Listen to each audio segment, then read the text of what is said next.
If you're like me, you've heard about Agent Orange in a movie or a novel, and the veteran character was probably talking about how much he hated the Vietnam War, how corrupt the government was, and especially how bad Agent Orange is, and how many lives were lost, how many people suffered because of it. He also probably didn't look it up. That's why we're going to be talking about Agent Orange, what it was and everything about it, and just how awful it really was. To understand Agent Orange, we have to understand the Vietnam War. And to understand the Vietnam War, we need to understand how it even started. So basically, back in the 1950s, France still had colonial rule over not just Vietnam, but some of Vietnam's neighboring countries, Laos and Cambodia. Now, after a long struggle, France lost and they had to withdraw. They had to withdraw all their military troops and their presence in Vietnam, Laos, and Cambodia. This is when the 1954 Geneva Accords happened to resolve all of this. Laos and Cambodia became recognized as two independent countries. But Vietnam was special. Vietnam would have been recognized as independent, except that they had a little power struggle going on. The struggle was between North Vietnam and South Vietnam. North Vietnam held communist beliefs and South Vietnam held democratic beliefs. So basically, what was agreed in the Geneva Accords of 1954 was that eventually an election would take place whereby both the North and the South would agree on a common ruler, at which point both the North and the South would be unified into a single Vietnam. What was also agreed was that until that happened, the civilians of both the North and the South had 300 days to choose which side they wanted to live in and migrate there. 300 days of free movement between the North and the South. Not everyone who wanted to be in the South or the North got to move there. As it turned out, 300 days just wasn't enough for everyone to pack up their lives and move either south or north, depending on which one they preferred. Now, this caused a major problem later on. To make it clear, hundreds of thousands of people migrated either way. 500,000 Catholics and 200,000 Buddhists moved from north to south out of fear of what would happen to them under the communist rule. And many people moved from the south to the north as well. Still though, not everyone who wanted to move moved. Now, this left South Vietnam with a major problem called insurgents. These were people who aligned more with the North and opposed the South Vietnam government, because at this point the North and the South were two governing bodies, they were still split. So what happened was many people in the South who didn't like the South Vietnam government were trapped there after the 300-day movement period was over. This resulted in them forming groups to try and change things from within. Military groups, very violent groups. We're talking kidnapping, we're talking abductions, we're talking murders of government officials and village heads. And this group was called the Viet Cong, or the VC for short. We're going to be using VC for the rest of this video. Now, at this point, the North wasn't directly warring with the South, but they were spurring the VC on, because they wanted the South to collapse. The leaders of North Vietnam wanted to go toward the South, but their Chinese allies held them back from it, telling them to wait until the elections. This is very important to understand Agent Orange, especially what we're going to be looking at next. South Vietnam also had a leader. His name was Diem. Diem was a Christian Catholic. He was a nationalist and he was very conservative socially. Now, this guy was one of the major reasons why Agent Orange ended up being used in the first place. This guy is pretty much central to the story, even though he's later assassinated. You won't feel bad for him, I promise. So, Diem wants to further his support from the common person in South Vietnam. He notices that most of the land is owned by a minority of people. What he does is that he splits all of that land into small segments so that most people can own even a little bit of land. And this makes everyone happy. This is great, the people love him. Well, landowners are rich, obviously, and politicians, they need rich people to give them money to stay in power. Diem needed money to continue fighting the insurgents, who were killing thousands and thousands of people. thousands of government officials, thousands of, as we said, village heads. Now, usually how politicians get money is by doing political favors in exchange for that money. I'm gonna put in a law that helps you make more money in the long term. In exchange for that, I want you to fill my pockets. Problem is, that only works if you have a small circle of people who you're doing political favors for. He can't do political favors for a majority of the population. He needs all of that wealth in a small group that he has more influence over. So, fast forward a couple years. He needs money. What does he do? He strips the land of all of the people who got it. All those civilians who are now landowners, they're stripped of that land, and that land is given back to the original people, making them wealthy again. Not only does he do that, but he charges all of these civilians the rent that they would have paid if they never got that land in the first place. So not only does he strip them of their wealth, he also puts them into debt. Now, obviously, this just makes more people hate the Southern government, and as a result, more people flock to the V.C., the Insurgents, giving them more power. And now it's safe to say most people hate this guy. And North Vietnam is very happy because now more people are joining their cause, fighting the South Vietnam government. Diem gets the money. Now he can buy military equipment and fund the war. He later gets assassinated, and I told you, you wouldn't feel bad for him. Now, at this point, tension has risen between the North and the South, and now they're in full-blown war. The Southern government has a military group called the ARVN. North Vietnam has a military group called the PAVN, and they're fighting. Not only are they fighting, but as usual in these wars, they have support from other countries. North Vietnam has support from other communist countries, meaning China and Russia. South Vietnam has support from the United States, Canada, Australia, South Korea, New Zealand, Thailand. Canada didn't send any troops though, that's important to note. Just gave them political support. Now this is where we get to the main point of the video. Now we're getting closer to the usage of Agent Orange. The US is involved, the United States of America. You could make the point easily that Diem wasn't responsible for the US getting involved. I mean, even if he wasn't such a messed up person, the VC still would have grown and the war still would have escalated. Eventually, North and South would have fought. But he didn't do anything to help it. He certainly made it worse. Now the US is involved and, well, why did the US get involved and what was the motivation of all these countries to join in the first place? Side tangent, we're getting to the point. This is important. The Vietnam War was really just a small cogwheel in the Greater War, which we all know as the Cold War. Now, just like Agent Orange in the Vietnam War, you may have heard the term Cold War, and you're not really sure what it even is. Basically, it's a global power struggle between communist countries and democratic countries. Communist countries want to oppose US rule, so they want more countries to be communist instead of democratic, so that the US has less global power. The US wants more countries to be democratic so that they have more global power. Hence, communist countries are supporting North Vietnam so that they win and they have more Southeast Asian control. US is supporting South Vietnam so that they win and they have more Southeast Asian control. Why? Because the US is afraid of a theory called the domino theory, which states that if a country falls to communist rule, then the surrounding countries will also fall to communist rule. US was afraid of this because, as we said, less democratic countries, less US global power.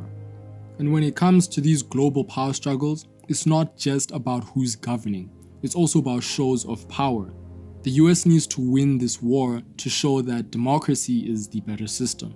Same with the communist states. That's why they're so desperate, flooding this country with support, who, let's be honest, none of them really care about Vietnam.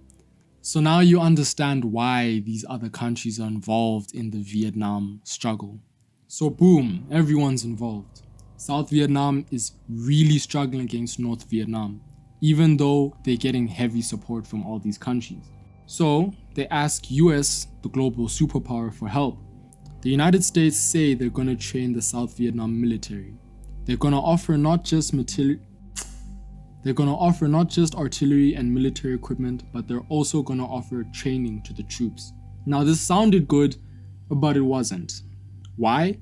because South Vietnam are dealing with insurgents. Not only are they dealing with insurgents, but they're dealing with the North Vietnamese PAVN troops, which are moving through Laos and Cambodia and attacking them heavily. The US isn't used to warring from defensive positions, so the tactical support that they offer South Vietnam isn't really good. But at this point, the United States has something to prove.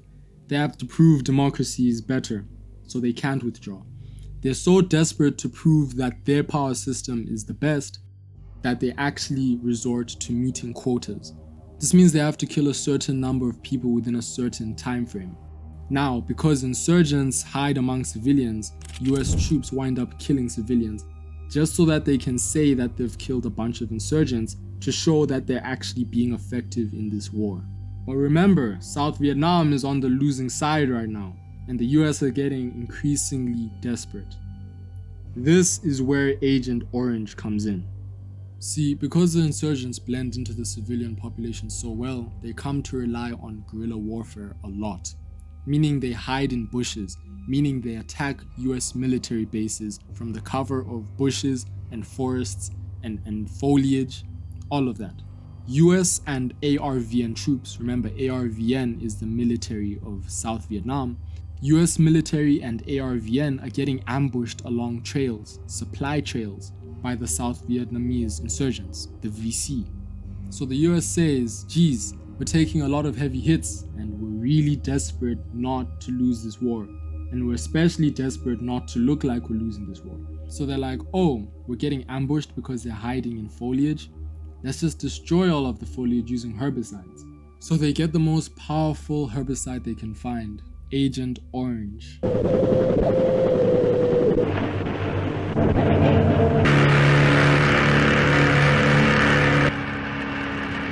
Now, Agent Orange did have a couple early warning signs, like physical deformities in animals exposed to it, consistent physical deformities. But the US was, again, desperate to show something. So they start using it, not only to destroy the cover that the VC could use for ambushes and tactical attacks, guerrilla warfare, but they also use it to destroy the crops that civilians use because they want to starve the VC troops. The civilians are just collateral damage to them. So now not only are they also killing civilians just to meet quotas, but they're destroying the crops and the livestock because livestock feed on these crops. They're basically starving these civilians, which, as we'll cover later, launches a lot of people into long-term famine and poverty. Long-term, I'm talking a long time, decades.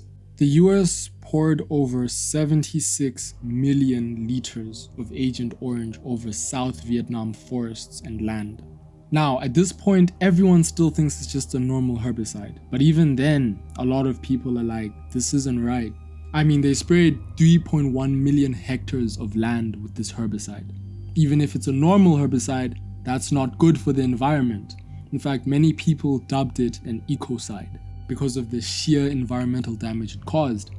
But obviously at that time, there was a lot of concern over how it would affect the population. None of this concern came from the US government, of course.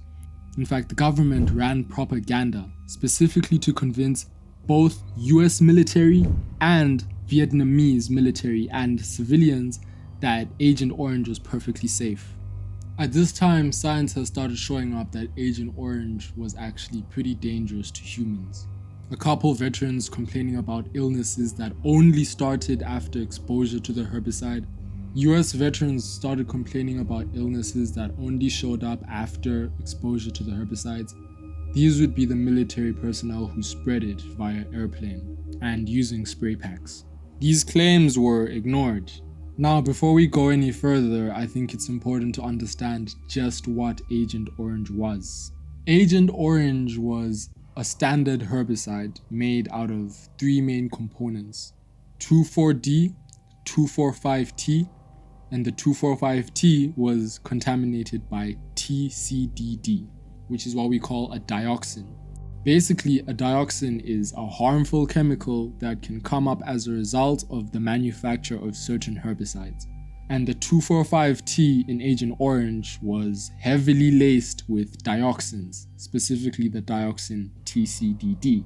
Now, this dioxin had horrible, horrible side effects. Immediate side effects as well as genetic side effects. Meaning not only was the first generation, first contact affected, it was their kids and grandkids, and on and on and on. That's what makes it so devastating. Let's take a look at some of the effects of Agent Orange. This is gonna be so sad. Studies published in 1990 by the Institute of Medicine, which was renamed to the National Academy of Medicine, showed some of the following effects of Agent Orange in human beings. Soft tissue sarcoma, non-Hodgkin lymphoma, Hodgkin disease, chronic lymphocytic leukemia, including hairy cell leukemia and other chronic B-cell leukemias. It was also linked with respiratory cancers, the ones found in the lung, bronchus, trachea, larynx, as well as prostate cancer. Although with prostate cancer specifically, there seems to be limited support for the correlation between prostate cancer and Agent Orange exposure. But that's like the only thing. Moving on to the things that we still believe are caused by Agent Orange, we have multiple myeloma, we have bladder cancer, numerous other types of cancers as well as physical deformities. We're talking spina bifida in the children of people exposed to Agent Orange, whether this be prenatal exposure or even just mothers or fathers exposed before conception. Agent Orange caused genetic diseases which resulted in things like extra limbs and extra fingers and toes, as well as mental disabilities. And just to understand how heartbreaking this is, I want to read a small quote from Vuong Mo of Vietnam News Agency. She's describing a 13-year-old girl named May, who's a child of someone exposed to Agent Orange. May is 13, but she knows nothing, is unable to talk fluently nor walk with ease due to her bandy legs. Her father is dead and she has 4 elder brothers, all mentally retarded. The students are all disabled, retarded, and of different ages. Teaching them is a hard job. They are of the 3rd grade, but many of them find it hard to do the reading. Only a few of them can. The pronunciation is distorted due to their twisted lips and their memory is quite short. They easily forget what they've learned. In the village, it is quite hard to tell the kids' exact ages. Some in their 20s have a physical stature as small as the 7 or 8-year-olds. They find it difficult to feed themselves, much less have mental ability or physical capacity for work. No one can hold back the tears when seeing the heads turning around unconsciously, the bandy arms managing to push the spoon of food into the mouths with awful difficulty. Yet they still keep smiling, singing in their great innocence at the presence of some visitors, craving for something beautiful. This is a quote from a worker at one of the many, many centers devoted specifically to helping people exposed to Agent Orange and their children.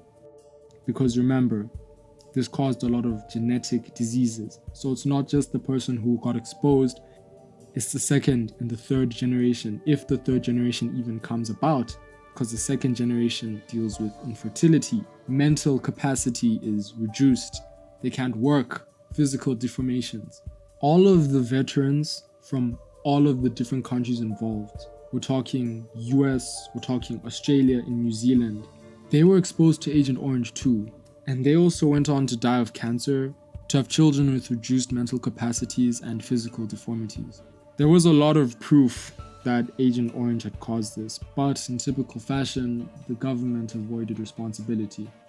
The government pointed fingers at the chemical companies and said they did it, they made the chemical, they should be held liable. The chemical companies pointed fingers to the government and said, we just did what they told us to do. We just made what they asked us to make. You should hold them liable. So what happened next was a back and forth, victims trying to find anyone to give them some type of compensation. A lot of victims dying in the middle of their court cases of terminal cancers. The US government had a couple reasons for trying to avoid responsibility. This is why a lot of veterans involved in the Vietnam War have a lot of hatred for the governments involved. Because of all of this. Not to mention the damage to Laos, which is Vietnam's neighbor. You see, the VC and the PAVN used trails in Laos and Cambodia to attack the ARVN forces. Now, while Laos and Cambodia didn't have as much Agent Orange exposure, what they did have was heavy bombing by the US. In fact, the US dropped more bombs on Laos than it did on both Japan and Germany during the whole of World War II. The US dropped 2 million tons of bombs on Laos during the Vietnam War. Many civilians still die today in Laos because of the bombing. Now, because Laos and Cambodia were both neutral countries in the Vietnam War, the US felt it couldn't pay reparations to the Agent Orange victims there, because then they would be held legally accountable. So, they docked a lot of payment there. It wasn't just the US government though, it was the chemical companies also docking payment. There was a case where a group for victims in the US actually managed to win a settlement in the tens of millions of dollars. Now this sounded like a win, but what it actually amounted to was about $8,000 to $9,000 per family. Families of dead veterans, families of disabled children got $8,000 to $9,000 payout from these chemical companies. And it wasn't until 2012 when US actually did its first aid to Vietnam in the form of cleanup, in which it cleaned up its former military bases. It's reported that they cleaned up around 110,000 cubic meters of soil in these areas. As is with a lot of these biological killers, Agent Orange wouldn't last long if just exposed to air. It would only last a couple hours to a couple days if just left out in the open before it gets destroyed naturally. But when it binds chemically to a biological surface such as soil, grass, or leaves, it can last decades, which it did, which, as we mentioned before, caused long-term famine and poverty for the civilian population of Vietnam. Add that to the fact that it takes temperatures of 1,000 degrees Celsius to destroy the chemical compound. The energy costs for dealing with this were just a nightmare. To this day, the US has helped in the cleanup of Vietnam. It hasn't just been totally ignored. Also, there have been groups formed by veterans of both the US and Vietnam coming together to clean up and help victims of Agent Orange. Agent Orange also wasn't just used in Vietnam, it was used in several countries. It was used primarily in Vietnam for war, but it was tested in other countries. It was also used in the US itself along the Passaic River. A 27-kilometer stretch of land was defoliated using Agent Orange. This stretch of land ran along a river. A lot of the Agent Orange washed into the river, which, as you would expect, caused a large panic once the severity of Agent Orange exposure became known, meaning there was a large rush to fix it. I say this to put into perspective the fact that everyone suffered from Agent Orange. No one more than Vietnam, but it really did mess up a lot of people's livelihoods, a lot of people's lives. So now you know everything about Agent Orange, you know everything about the Vietnam War, and a little bit about the Cold War. I really hope this video was informative. I really hope it taught you something.